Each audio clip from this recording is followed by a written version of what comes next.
آزاد کشمیر کے مختلف علاقوں میں بجلی کی غیر اعلانیہ لوڈ شیڈنگ نے لوگوں کو اذیت میں مبتلا کر رکھا ہے۔ دارالحکومت مظفر آباد میں بجلی کی دن بھر بندش جو ہے یہ بھی معمول بن چکی ہے، جبکہ دیہی علاقوں میں بجلی کی مسلسل بندش کی وجہ سے پریشانی کا سامنا کرنا پڑ رہا ہے، شدید مشکلات اٹھانا پڑ رہی ہیں۔ مظفر آباد کے جو شہری علاقے ہیں یہاں پر جو بجلی کی غیر اعلانیہ لوڈ شیڈنگ کا دورانیہ ہے یہ 8 سے 10 گھنٹے، جبکہ دیہی علاقوں میں یہ دورانیہ 10 سے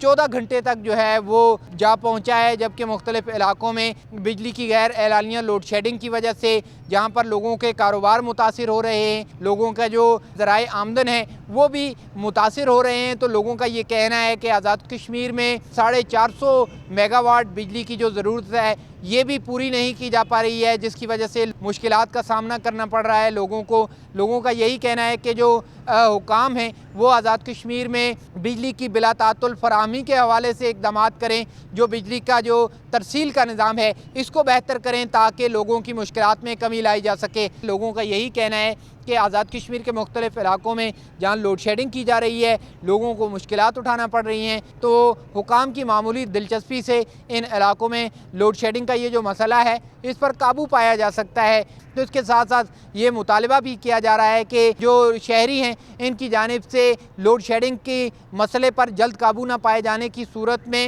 احتجاج کا بھی عندیہ دے دیا گیا ہے کہ اگر اس مسئلے پر قابو نہ پایا گیا تو ریاست گیر احتجاج کیا جائے گا۔